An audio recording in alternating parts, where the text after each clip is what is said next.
Friends, ఈ video ఎవరిని నొప్పించడానికో, వ్యవస్థను విమర్శించడానికో, సొసైటీని ఉద్ధరించడానికో చేసింది కాదు. శాలువాలు, సన్మానాల గురించి జరిగిన కొన్ని వాస్తవాలు మీ ముందు ఉంచుతున్నాను. మొత్తం వీడియో చూడండి. మీ మనసు ఏం చెబుతుందో అదే చెయ్యండి. ప్లీజ్ కామెంట్ చేయడం మాత్రం మర్చిపోవద్దు. అది హైదరాబాద్ మహానగరం, ఒక ప్రముఖ సాంస్కృతిక కళాక్షేత్రం. సాయంకాలం 5 గంటలు అప్పటికే ప్రాంగణం మొత్తం కార్లతోనూ, ద్విచక్ర వాహనాలతోనూ నిండిపోయింది. కారణం, ఆ రోజు ప్రముఖ విద్వాంసులు, భాషా కోవిదులు శ్రీ శ్రీ వేములవాడ శ్రీనివాస శాస్త్రి గారికి ఘన సన్మానం. రాష్ట్ర సాంస్కృతిక శాఖామాత్యుల చేతుల మీదుగా ప్రశంసా పత్రంతో ఘన సన్మానం.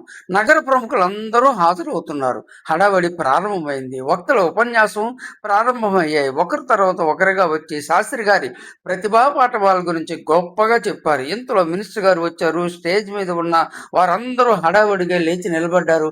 వచ్చిన మినిస్టర్ గారికి కొందరు పుష్పగుచ్చాలు, కరచాలను, తర్వాత ఒక మంచి శాలువాతో ధన సన్మానం చేయటం మొదలుపెట్టారు. ఒకరి తర్వాత ఒకరుగా శాలువాలు కప్పుతూనే ఉన్నారు. వెంటనే అవి మంత్రి గారి పియ్యి అందుకొని సెక్యూరిటీకి ఇవ్వడం మొదలుపెట్టారు. 1 గంట తర్వాత మినిస్టర్ గారు శాస్త్రి గారి గురించి గొప్పగా ఒక 4 మాటలు చెప్పి ఉపన్యాసం ముగించి వెళ్ళిపోయారు. సెక్యూరిటీ సిబ్బంది ఆయనకు వచ్చిన పుష్పగుచ్చాలు, శాలువాలు కారులో పెట్టారు. తర్వాత శాస్త్రి గారి సన్మాన కార్యక్రమం తిరిగి మొదలైంది. దాదాపు 50 సంఘాల వారు ఒకరి తర్వాత ఒకరిగా వచ్చి శాస్త్రి గారిని శాలువాలతో సన్మానించారు. మరో 50 మంది ప్రముఖులు, శాస్త్రి గారి క్లోజ్ ఫ్రెండ్స్ వస్తే శాలువాలతో సన్మానించారు. రాత్రి 11 గంటలకు కార్యక్రమం ముగిసింది. శాస్త్రి గారి కారు పుష్పగుచ్చాలతోనూ, శాలువాలతోనూ నిండిపోయింది. మరునాడు ఉదయం శాస్త్రి గారు ఒక ప్రముఖ క్లాత్ మర్చెంట్తో ఫోన్లో ఎలా మాట్లాడడం మొదలుపెట్టారు.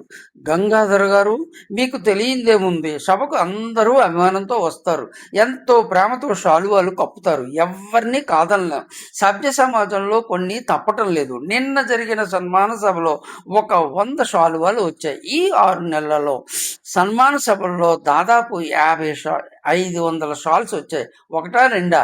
దాదాపు 500. ఎవరికైనా సన్మానం జరుగుతున్నప్పుడు నేను కూడా ఇందులోంచి 1 2 పట్టుకు వెళ్ళి కప్పుతూ ఉంటాను. అయినా అన్ని వాళ్ళేం కదా.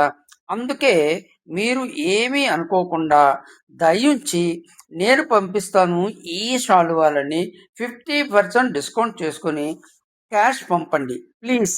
ఏమీ అనుకోవద్దు. ఇదండి శాస్త్రి గారి రిక్వెస్ట్.